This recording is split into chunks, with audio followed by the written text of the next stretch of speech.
A billionaire prince pretends to be blind and crippled. What happened next will shock you. The sun was barely awake, spilling a pale gold light across the royal gardens. Dew clung to the marble steps, glittering like diamonds. Inside, Prince Alexander sat alone in his dressing chamber, a satin robe draped over his shoulders. He stared at the gilt-framed mirror in front of him, though he barely saw his reflection. The newspapers scattered on the polished oak table all screamed the same thing: Prince Alexander, Britain's most eligible bachelor. One photo showed him smiling in a tuxedo at a gala, another captured him giving a stiff handshake to a foreign diplomat. To the world he was the embodiment of wealth and power. But the man in the mirror looked tired. Alexander's fingers brushed over the folded cane lying beside him. He had ordered it discreetly without any of his aides knowing.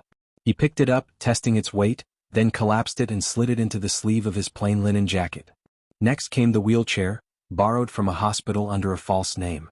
An attendant had wheeled it in the night before, curious but too afraid to ask questions. Alexander locked its brakes, ran his hand over the cool metal, and felt a shiver course through him. Today would be his first time stepping outside his royal bubble without the cushion of recognition or privilege. He slipped into plain trousers and a simple shirt, traded his designer shoes for scuffed trainers. When he wheeled himself out through a side gate, only one trusted bodyguard knew of his plan.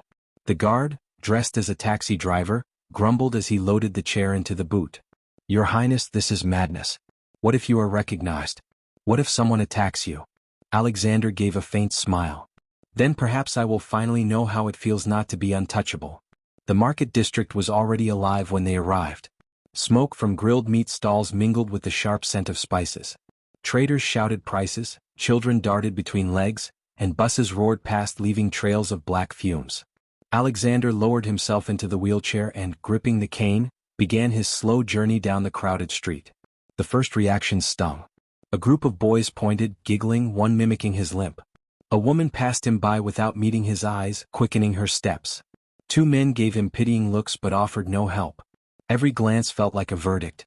His palms were sweating, his heart pounding as he struggled to maneuver over uneven pavement. Then he saw her.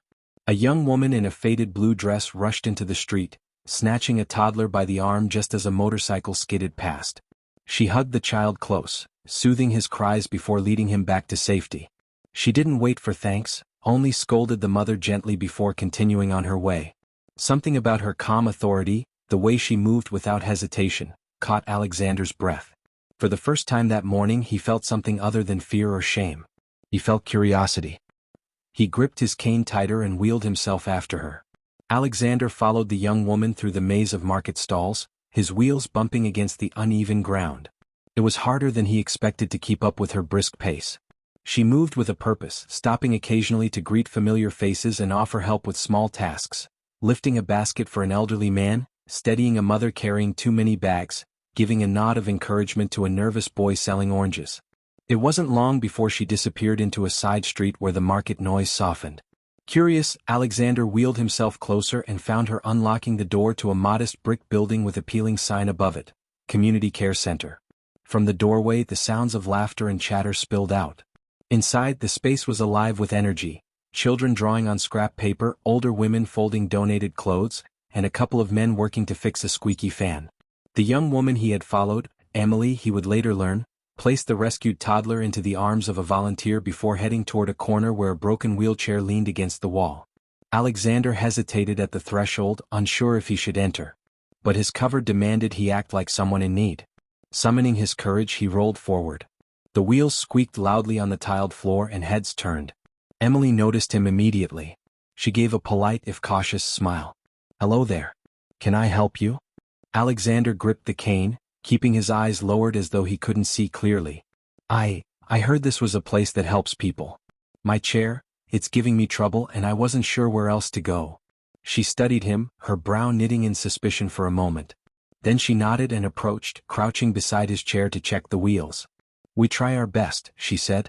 "We don't have much, but no one leaves without at least some kind of support."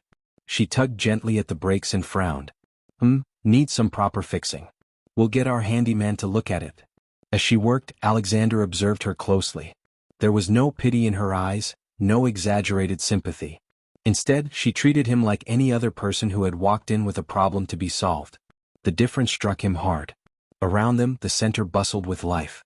A teenage girl, Sophie, was teaching a group of younger children how to read from battered storybooks. A volunteer distributed loaves of bread to a small queue of women. The place radiated warmth, despite its worn furniture and cracked walls. Emily straightened, brushing dust from her hands. "I'm Emily. I run this center. It's not perfect, but it's home for a lot of people." Alexander inclined his head slightly. "Oh, Alex." He almost slipped, almost said Prince Alexander, but caught himself in time. "Thank you for not turning me away." Emily gave him a soft, steady look. "No one gets turned away here, Alex. But kindness alone doesn't pay the bills. We're fighting to keep this place open." Her words carried a quiet weight, and Alexander felt something stir inside him. For the first time in his privileged life he wanted to help, not as a prince but as a man. The community center smelled faintly of disinfectant mixed with the aroma of freshly baked bread. The walls were painted cream, though years of scuff marks and children's drawings had dulled the color. Alexander wheeled himself deeper inside, his cane tapping lightly against the tiled floor. Everywhere he looked there were signs of struggle but also determination, posters about literacy drives, shelves stacked with donated tins, and a large jar on the counter marked "Keep the Center Open." Emily guided him toward a corner where volunteers tinkered with broken items. A man hunched over a fan, its blades rattling as he tested it. Another fiddled with an old radio. Beside them stood the broken wheelchair she had noticed earlier. "George," Emily called to the man with the fan. "Can you take a look at this chair? Alex here's having some trouble with his." George wiped sweat from his brow and gave a good-natured grunt. "Leave it here, lad. We'll see what we can do." Alexander nodded but kept his hands on the chair's rims. He knew he had to play his role carefully. "I'm not very good with repairs myself," he murmured, lowering his gaze as though embarrassed. Emily smiled kindly. "That's all right. None of us can do everything. That's why we rely on each other." Her words sank into him deeper than he expected. He had grown up in a world where reliance was seen as weakness, where showing vulnerability was discouraged. Yet here, vulnerability was woven into the very fabric of community life. As he watched, Sophie, the teenage girl he'd noticed earlier, brought a book over to Emily. "Can you help me with this word?" she asked shyly. Emily leaned down, guiding her through the syllables with patience. Alexander noticed the way the girl clung to Emily, the trust in her eyes. It was clear Emily wasn't just running a center, she was a lifeline. Then another presence entered the scene. A middle-aged woman with cropped hair and steady eyes wheeled herself forward. Her chair was worn, but her posture was proud. "New face," she said, looking directly at Alexander. "I'm Grace. Been coming here longer than I can remember." "You." Alexander felt heat creep up his neck. He kept his eyes averted, pretending to struggle with focus. I just found my way here today. Thought it might help." Grace narrowed her gaze, studying him with a sharpness that made him shift uncomfortably. "We'll see," she said finally before rolling past. Emily noticed his unease and placed a reassuring hand on his arm. "Don't mind Grace. She's protective of this place. She's seen too many people treat disability like a costume, something they can put on and take off when it suits them." The words made Alexander's chest tighten. He nodded, swallowing his guilt. A sudden shout came from outside, the landlord's messenger pinning another eviction notice to the door. Emily's expression darkened as she rushed to tear it down. Alexander's eyes followed her, a resolve forming within him. For the first time, his deception felt less like a test and more like a responsibility. The day stretched long, and the community center spilled back into the market once the afternoon heat eased. Alexander found himself wheeled out by one of the volunteers, his cover still firmly in place. He was meant to be an observer, but in the chaos of the market, life didn't allow him to sit quietly. The first test came quickly. A shopkeeper spotted him rolling past and called out, "Oi, you want water? 2 pounds?" He held up a small bottle, the kind Alexander knew cost less than 50 pence in any store. Alexander hesitated, then reached into his pocket. The man's grin widened at the sight of money in a stranger's hand. But before the deal could finish, Emily appeared, her eyes narrowing. £2 for that?" she snapped. "Don't take advantage." She plucked the coin from Alexander's fingers and returned it to him before dropping 50 pence on the counter. "Fair price or we'll take our business elsewhere." The shopkeeper grumbled but accepted. Emily handed the bottle to Alexander with a small smile. "You've got to be careful. Some people think struggling makes you an easy target." Alexander thanked her quietly, stung by the reminder that he had been pampered his entire life, never once needing to negotiate for fairness. Later, at a crowded tea stall, a woman stood up and offered her seat to him without hesitation. "You look like you need it more than me," she said warmly. She didn't wait for thanks, just returned to her conversation while balancing her baby on her hip. Alexander felt an unfamiliar ache in his chest, gratitude mixed with shame. But kindness wasn't universal. As the evening crept in, a drunk man staggered close, his voice loud and mocking. "Look at him, thinks he's brave rolling around here. Bet he's begging by nightfall." He mimed pushing a chair with exaggerated movements, drawing laughter from a couple of passers-by. Before Alexander could react, Emily stepped between them. "That's enough," she said firmly, her shoulders squared. "Go home before you embarrass yourself further." The drunk scowled but stumbled off. Alexander stared at her, moved. She hadn't treated him like glass. She hadn't tried to soothe or coddle. She had defended him like an equal, standing her ground. As they moved on, his ears caught something that made his blood run cold. Two men in suits, standing outside a shuttered shop, were speaking in low voices. "The developer says once the court order clears, that center's gone. Bulldozers by next month." Alexander stiffened, straining to hear. "Doesn't matter how much they protest. Money talks. That place is sitting on prime land." Emily hadn't noticed, too busy guiding Sophie and some of the children across the street. But Alexander had heard enough. His charade had begun as a game, a way to test sincerity, but now the stakes were far greater. If the community center was destroyed, Emily and all the people who depended on her would lose everything. And he, still hidden behind his false life, would have to decide how far he was willing to go. The palace stood in stark contrast to the bustling market. Where the streets were noisy and chaotic, the royal residence was silent and orderly, its marble floors gleaming under the weight of centuries of wealth. Prince Alexander sat stiffly in the council chamber that evening, still carrying the dust of the market on his clothes. Across from him, his mother, the queen, studied him with cool precision. "You're late," she said, her tone clipped. Around the polished oak table sat ministers and advisors, their eyes shifting between the prince and their notes. Alexander offered a hollow smile. "I lost track of time." The queen didn't smile back. "You've been distracted of late. This cannot continue. Our allies are watching and so is the press." She slid a folder across the table. Inside were photographs of a young woman dressed elegantly at a gala. Lady Victoria, daughter of Minister Kent, one of the government's most influential men. "Your engagement to Victoria will be announced in 3 weeks," the queen said firmly. "This union strengthens our position, ensures stability, and secures investment for the crown's projects. You understand this responsibility."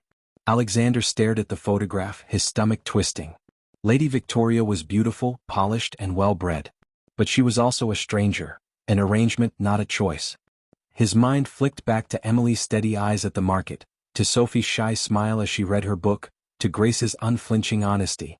Their world felt raw, real. This room felt suffocating. "What if," Alexander began carefully, "I don't wish to marry her?" The queen's expression hardened, her voice carrying the weight of command. "Wishes are luxuries, Alexander. You are not a boy chasing whims, you are a prince. Your life is not your own. It belongs to the crown, to your people, and to the future we are securing." He clenched his jaw, but before he could argue further, Minister Kent leaned forward, his thin lips curling into a smile. "With this marriage, we also unlock the redevelopment of several districts. Slums replaced with modern estates. Think of the progress." Progress. Alexander's mind flashed instantly to the words he had overheard in the market. That center's gone, bulldozers by next month. Progress at the expense of Emily's world. He remained silent, though his chest burned with conflict. Later, back in his private quarters, Alexander paced restlessly. His aide placed a tray of food before him, but he barely noticed. On his desk lay the eviction notice Emily had angrily torn down earlier. He had slipped it into his pocket, a reminder of what was at stake. For the first time, his deception wasn't about testing kindness anymore. It was about choosing sides, between the sterile, suffocating world of duty and the messy, vibrant world he had only just begun to glimpse. As the night deepened, Alexander made a decision. He would not let the center fall. But how long could he continue living two lives before both worlds collided? Rain hammered against the tin roof of the community center the next afternoon, dripping steadily into buckets placed along the hallway. The storm had driven most people indoors, but the center was busier than ever, Families huddled in corners, children drawing on scraps of cardboard, and volunteers rushing around to keep everyone warm and fed. Alexander wheeled himself inside, drenched from the short trip through the downpour. Emily looked up from where she was helping Sophie sort donated clothes. "You shouldn't be out in this weather," she said, half scolding, half concerned. "I didn't want to sit idle," Alexander replied, forcing a sheepish smile. "Tell me what I can do." Emily raised an eyebrow. "Can you use a hammer?" He hesitated and used to such questions, then nodded. "I can try." Within minutes, he was helping George and another volunteer repair a section of the leaking roof. The job was clumsy at first. His hands slipped on the wet nails, his grip awkward as he tried to balance the hammer while maintaining the act of limited vision. George chuckled good-naturedly. "City hands," he muttered. "Not much use at first, but you'll get there." Determined, Alexander pressed on. He listened closely when George explained how to angle the nails, and despite his pretense, he found himself learning. The sound of rain softened above as the patched section held. A small cheer went up among the volunteers, and for the first time Alexander felt the satisfaction of physical labor well done. Later, while moving through the main hall, he found himself beside Grace. She was repairing a broken toy car for one of the children, her fingers steady and sure. She glanced at him without a smile. "Not bad on the roof. But you're still holding back." Alexander stiffened. "What do you mean?" "You act like you're helpless," Grace said plainly. "But sometimes your movements are too precise. You hear things you shouldn't. I've been disabled long enough to recognize when someone's pretending." Her words sliced through him like glass. His throat tightened, but he forced a cough to cover his panic. "You're mistaken." Grace shook her head slowly. "If you're here for pity, you won't last. But if you're here to actually help, then prove it." The confrontation rattled him more than the storm outside. But there was no time to dwell on it. A loud crash echoed from the back room.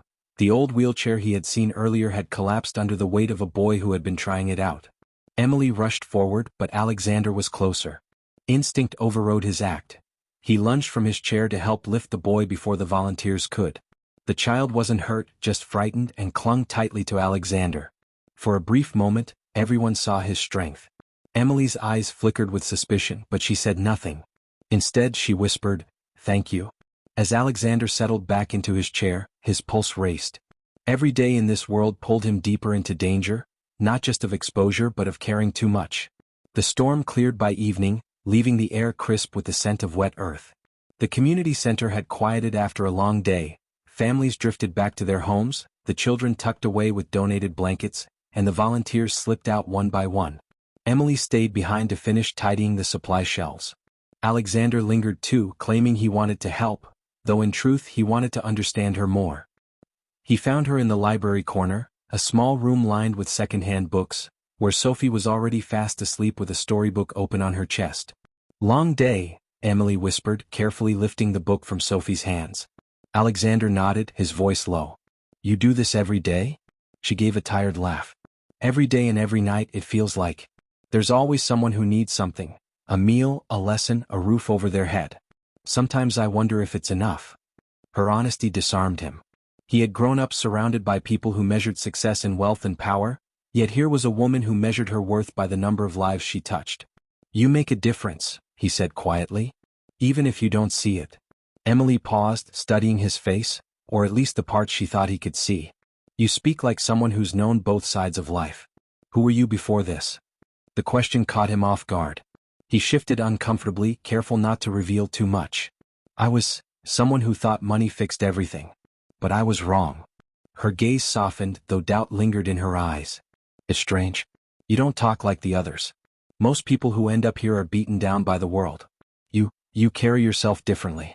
"Almost like," she trailed off, unwilling to finish the thought. To distract her, Alexander asked, "What about you? Why dedicate your life to this place?" Emily sat beside him, lowering her voice so as not to wake Sophie. "My parents died when I was young. This center was the only place that kept me and my brother alive. It was here I learned how to read, how to cook, how to fight for myself. So when I grew older, I knew I had to give back. If this center goes, children like Sophie will have nowhere to turn." Her words cut through him sharper than any lecture in the council chambers. He thought of the redevelopment plans, of the deal tied to his arranged marriage, and his chest tightened. "You deserve better than constant struggle," he murmured. Emily smiled faintly. "Better isn't always about wealth, Alexander. Sometimes it's about belonging. Silence settled between them, not awkward but heavy with unspoken truths. Outside, the streets glistened under lamplight, the city alive with noises he had never truly listened to before. For the first time, Alexander felt the pull of something far stronger than duty or deception. He felt the pull of a life he had never allowed himself to imagine. The following morning was bright, the streets still wet from the night's storm. The community center buzzed again with its usual rhythm. Children in one corner reading with Emily, volunteers serving porridge in the hall, and Grace repairing a broken chair by the doorway. Alexander was helping stack boxes of donated clothes when it happened. A young boy, mischievous and curious, darted past him and tugged suddenly at his sunglasses. The glasses slipped from Alexander's face, clattering to the floor. For a fraction of a second, his eyes met Emily's across the room, clear, sharp, and very much not blind. Her brow furrowed in confusion before she quickly masked it. The boy laughed and ran off, but Emily's gaze lingered on Alexander. He scrambled, fumbling as if disoriented, then replaced the glasses with exaggerated clumsiness. "Sorry? I can't manage without them," he muttered. Emily didn't reply. She only watched, her expression unreadable, before returning to Sophie's book lesson. But Alexander felt her suspicion like a weight pressing down on him. Later that afternoon, the unease deepened. One of the volunteers accidentally left the storeroom door wide open, and boxes began toppling dangerously from the stacked shelves.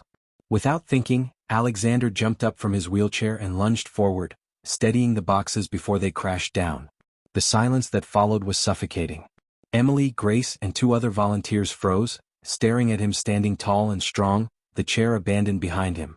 Alexander's mind raced. He forced himself into a stumble, clutching his leg as if in pain. Sometimes I get these spasms," he stammered, lowering himself awkwardly back into the wheelchair. "It doesn't last. It's unpredictable."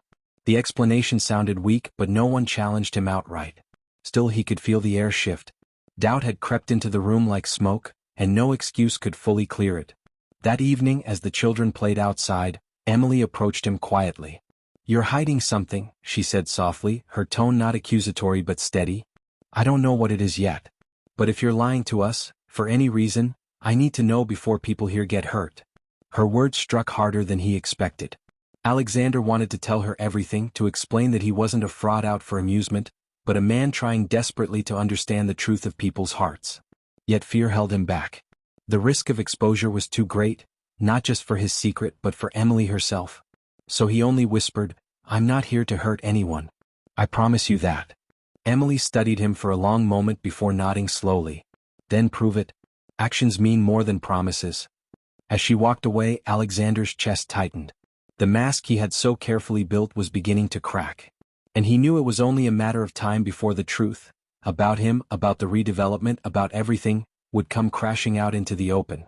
The weekend market was always alive with color and noise, vendors shouting prices, children weaving through the crowd, music spilling from old radios balanced on crates. The community center often sent volunteers there to hand out leaflets and raise awareness for donations. On this particular Saturday, Emily, Grace, and a small group, including Alexander, set up a modest table with flyers and a jar for contributions. At first things went smoothly. A few kind-hearted shoppers dropped coins into the jar, others offered words of encouragement. Alexander, still hidden behind his glasses, quietly observed, occasionally helping Sophie hand out leaflets. For a moment he felt almost ordinary, like part of their world. But the peace didn't last. A pair of rough-looking men approached, sneering as they eyed the table. "What's this then?" one of them scoffed. "Begging in the street now, Emily?" Emily held her ground. "We're not begging. We're raising support for the center, something you both used as children if I recall." The taller man smirked, snatching a leaflet from Sophie's hand and crumpling it. "That dump should have been closed years ago. Worthless. Prime land wasted on strays and misfits." He tossed the paper at Alexander's feet. Anger flared hot in Alexander's chest. He kept still, gripping the wheels of his chair. But when the man leaned toward Emily, his voice dripping with menace, Alexander could no longer hold back. "Leave her alone," he said firmly. The men laughed. "And what are you going to do? Roll over our toes?" The words stung, but Alexander didn't flinch. He pushed forward, placing himself squarely between the men and the volunteers. "Mock me if you want," he said, his voice carrying across the market, "but you will not lay a hand on her, or anyone else here." Something in his tone made heads turn. Vendors paused, shoppers slowed, and soon a small crowd gathered, watching. The taller man reached forward as if to shove the wheelchair, but before he could, Alexander's hand shot up and gripped his wrist with surprising strength. Gasps rippled through the onlookers. The bully tried to pull away, but Alexander didn't let go until the man's face twisted in discomfort. "Strength isn't about cruelty," Alexander said, his voice low but sharp. "It's about protecting those who can't fight back." He finally released the man, who stumbled backward, his bravado faltering under the stares of the crowd. Emily's eyes widened, not just in relief but in dawning suspicion. Grace, too, watched him closely, remembering her earlier accusation. The two men muttered curses and retreated into the crowd, but their humiliation was sealed. Applause broke out among the market-goers, some even stepping forward to drop extra coins into the donation jar. Emily touched Alexander's arm, her expression unreadable. "You risked a lot just now," she whispered. Alexander exhaled, the weight of both pride and dread settling on him. For the first time his disguise had been tested in public, and though he had protected them, he had also revealed too much. The walls between his two worlds were crumbling faster than he had planned. The applause from the market still echoed in Alexander's mind as they returned to the community center that evening. Children chattered excitedly about how he had scared off the bullies, while the volunteers exchanged knowing glances. Only Emily and Grace remained quiet, their eyes flicking to him with questions they hadn't yet voiced. Inside the center, Emily finally broke the silence. "We need to talk." She motioned toward the library corner, where Sophie had already settled with her book. Grace followed, arms folded, unwilling to miss the confrontation. Alexander wheeled himself into the room, his pulse racing. He had managed to deflect suspicion before, but the market incident had drawn too much attention. His strength, his reflexes, none of it matched the mask he had so carefully built. Emily leaned against the desk, her gaze steady. "You're not who you say you are you?" He hesitated, searching for the words. "I never said who I was. You assumed." "That's not an answer," Grace said sharply. "Blind men don't catch wrists mid-air. Crippled men don't leap to stop boxes from falling. You've been lying to us." Her bluntness cut through him. He removed his sunglasses slowly, revealing the clarity of his eyes. For the first time since stepping into their world, he allowed himself to be seen. Emily's breath caught, though her expression remained guarded. "So who are you really?" Silence stretched until it felt unbearable. Then, with a weighty sigh, Alexander spoke.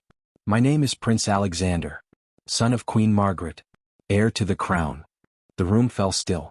Grace's jaw dropped, her disbelief etched across her face. Emily's lips parted, but no words came.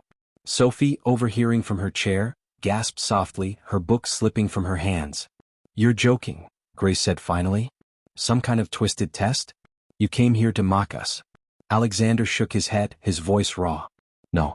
I came because I needed to know if people would treat me as a man, not a title, not a wallet. I wanted to see the world as it truly is, without the cushion of wealth and privilege." Emily's eyes narrowed. "So you lied. You made us believe you were vulnerable when all along you were watching us like some experiment." Her words stung, sharper than any insult. "I never meant to hurt you," Alexander said desperately. "But I see now what's at stake. Developers are planning to tear this place down. My family is tied to it, through political alliances, through my engagement. If I don't act, this center, your work, everything gone." Emily stared at him, torn between betrayal and the faintest flicker of hope. Grace, however, turned away, muttering, "Royalty. Always the same. Playing with people's lives like toys." Alexander reached out, his voice breaking. "Give me a chance to make this right. Not as a prince, but as a man who finally understands what matters." Emily didn't answer. Her silence spoke louder than anger. For the first time, Alexander realized that revealing his true self might save the center, but it might also cost him the trust of the only people who had ever treated him like one of their own. The revelation spread through the center like wildfire. By morning, nearly everyone knew, the man they had trusted, welcomed, even admired, was not a blind, crippled wanderer but Prince Alexander, the heir to the crown. Whispers followed him wherever he moved. Volunteers avoided his gaze, parents pulled their children a little closer, and the warmth he had once felt in the hallways was replaced by suspicion. The jar of coins on the donation table sat untouched, as if tainted by his presence. Emily confronted him first. She found him in the kitchen, staring blankly at a cup of untouched tea. Her voice was low but laced with fury. Do you have any idea what you've done? Alexander looked up, his guilt etched across his face. Emily, please. You lied to all of us, she cut in, her eyes blazing. Every word, every action. You let us believe you were one of us. Do you know how humiliating that feels? To open up, to trust, only to find out it was all a game. It wasn't a game, he protested, his voice breaking. I needed to know if kindness still existed. If the crown, could rely on people's sincerity. I swear to you, I never meant to humiliate anyone. Emily shook her head, her fists clenched at her sides. You used us as an experiment. That's worse than humiliation, it's betrayal. Grace's entrance made the tension sharper. She leaned against the doorframe, arms crossed, her expression cold. And what now, Your Highness? You expect us to bow, to forgive because you had a sudden crisis of conscience. Alexander flinched at the title spoken like poison. No, he said quietly. I expect nothing.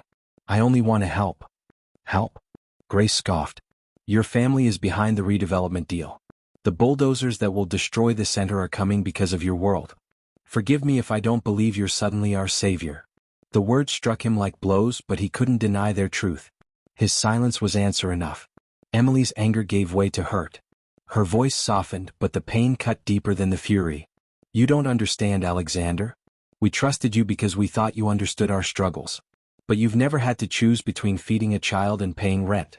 You've never had to stand in line for free meals. And yet you wore our suffering like a costume. Her words pierced through the last defenses he had.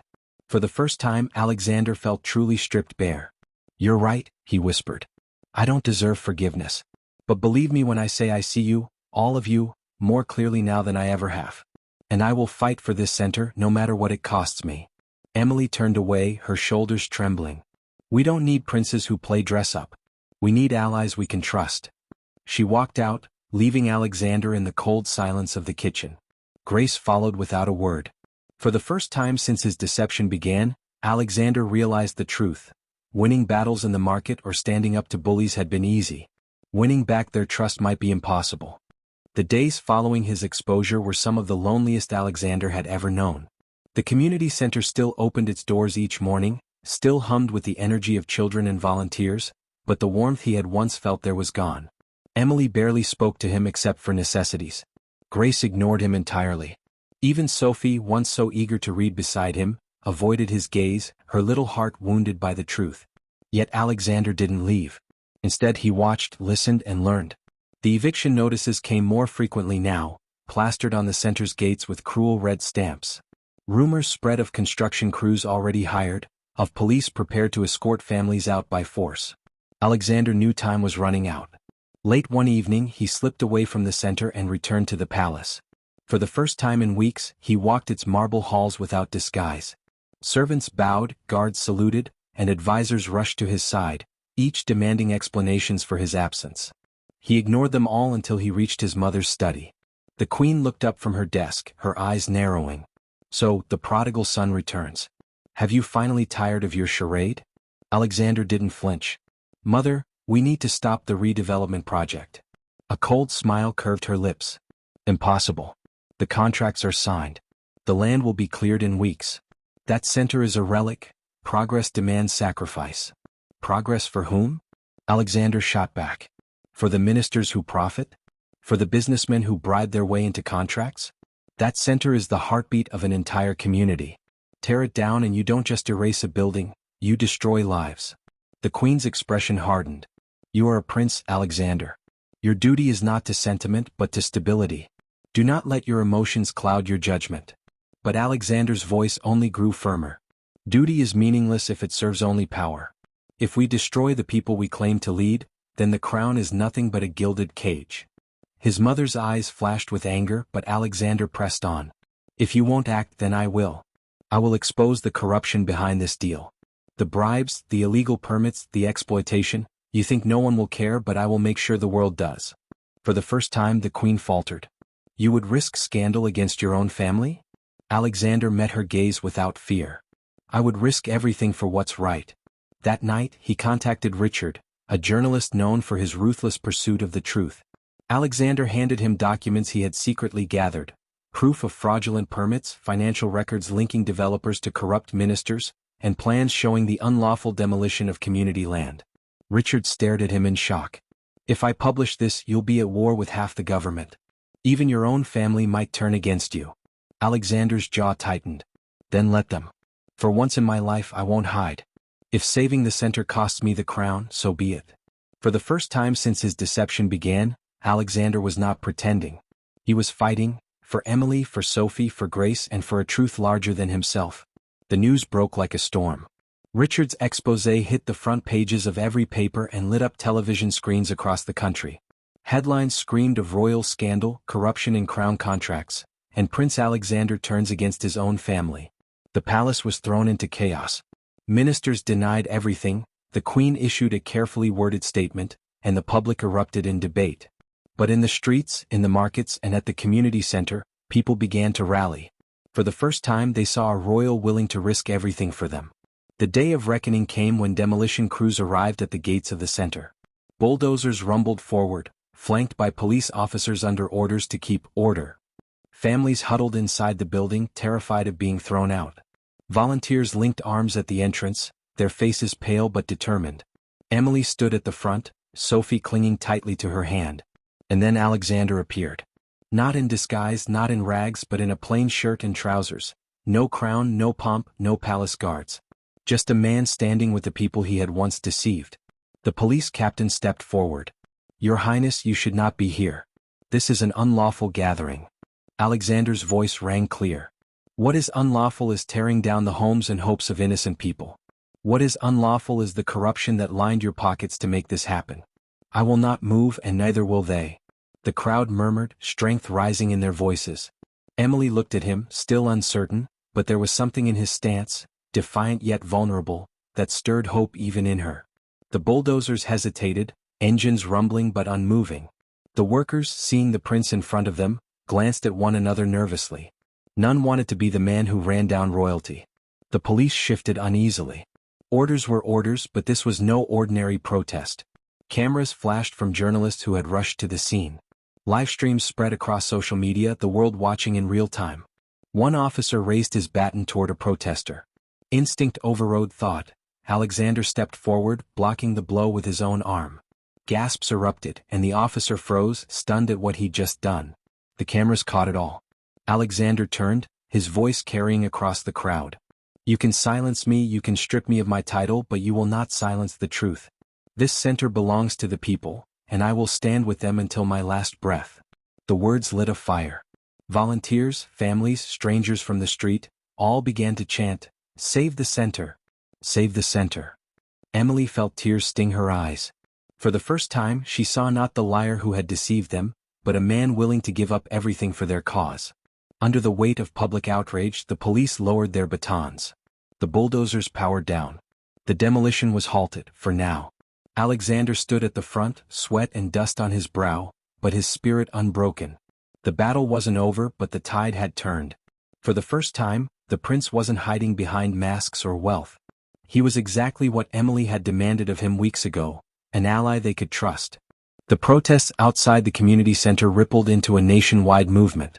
By the end of the week, demolition plans were officially suspended, pending a full investigation into corruption at the highest levels of government. For once, the power of the crown bent not to ministers or money, but to the voices of ordinary people. Yet the victory came at a price. Alexander's defiance had driven a wedge between him and the palace. Headlines spoke of the rebel prince, and rumors swirled that the queen might strip him of his position as heir. Still, for the first time in his life, Alexander felt at peace. Back at the community center, the atmosphere had changed. Suspicion lingered among some, but the anger had softened. Children who once avoided him now flocked to his side again, chattering about how he had fought the police and stopped the bulldozers. Even Sophie slipped her hand into his when she thought no one was watching. Grace, however, remained cautious. One evening, as she repaired a broken table, she looked up at him and said flatly, "I don't forgive you." "Not yet. But I saw you stand in front of us when you didn't have to. That counts for something." It was the closest thing to approval Alexander expected from her, and he accepted it with a nod. Emily was slower to soften. She still worked tirelessly, her focus always on the children, but her conversations with Alexander were brief and practical. And yet, he noticed the way her eyes lingered on him when she thought he wasn't looking, the conflict between hurt and hope still unresolved. One evening, as the sun dipped low, Alexander found her sitting alone in the library corner, a book resting unopened in her lap. He approached quietly. "Emily," he said gently, "I know I broke your trust. I wore a mask when you deserved nothing but honesty. But when the mask fell, you still stood beside me. I don't take that for granted." She looked up, her eyes weary but softer than before. "You don't make it easy, Alexander. You lied, then you tried to fix it with grand gestures. But life isn't just about one heroic moment. It's about consistency, about showing up every day. Can you do that without the crown, without the cameras?" He held her gaze steadily. "Yes. Because I'm not fighting as a prince anymore. I'm fighting as a man who finally knows where he belongs." For a long moment, neither spoke. Then Emily closed the book and rose to her feet. "Actions, not promises," she said quietly, echoing her earlier words. A small smile touched his lips. "Then I'll prove it. One day at a time." As the evening air filled with the laughter of children, Alexander realized he no longer needed a throne to feel purpose. He had found it here, among people who demanded nothing but sincerity. And for the first time in his life he was ready to give it. Months passed and the dust of scandal slowly settled. The official inquiry exposed layers of corruption stretching from the palace to parliament. Several ministers resigned in disgrace, developers lost lucrative contracts, and the public's trust in the monarchy was shaken, but not destroyed. As for Alexander, he was never formally stripped of his title, but he chose to step away from palace life. "A prince who hides behind gates cannot serve his people," he declared in a rare press conference. With that, he moved permanently into the modest quarters beside the community center, where the sound of children's laughter replaced the echo of palace halls. The center itself flourished. Donations poured in after the scandal, enough to repair the roof, expand the library, and build new classrooms. What had once been on the brink of destruction now stood as a beacon of resilience. Grace, though still wary of Alexander, began to work more closely with him. They argued often, over budgets, over teaching methods, over his tendency to take risks, but their quarrels carried a strange respect. "At least you're fighting for the right side now," she admitted once, grudgingly, and Alexander took it as a victory. Sophie adored him openly, no longer afraid to sit at his side during reading sessions. She would tug on his sleeve and say, "Tell me a story, Alex," and he would, stories of princes and peasants, of courage and honesty, always with a lesson tucked neatly inside. And then there was Emily. She never gave him an easy path, but neither did she turn away. Slowly she began to trust him again, not because of his title, not because of his dramatic stand against bulldozers, but because of the quiet ways he showed up day after day. Fixing broken chairs, tutoring children, sweeping floors after meals. Small things but honest ones. One evening, as twilight painted the sky in shades of gold and violet, Alexander found Emily on the roof terrace, gazing at the city below. He joined her silently, the air between them filled with the hum of possibility. "You've changed," she said softly, not looking at him. "No," he replied. "I've just stopped pretending." She turned then, her eyes meeting his. For the first time, there was no doubt in them, only warmth tempered by the memory of what had passed. She smiled faintly. "Maybe that's enough." It wasn't a declaration of love, nor a promise of forever. But it was a beginning, fragile and real. Years later, people would remember Prince Alexander not as the man who once wore a disguise of blindness and frailty, but as the man who stood against corruption, who walked away from a crown to live among his people. His story became a tale told at the community center, passed from teacher to student, a reminder that power means nothing without truth. And in the quiet moments, when the children's laughter filled the air and Emily's steady presence anchored him, Alexander knew he had found something greater than any throne. A life worth living, built not on wealth or deception, but on love, trust, and purpose. The prince who once pretended had finally become real.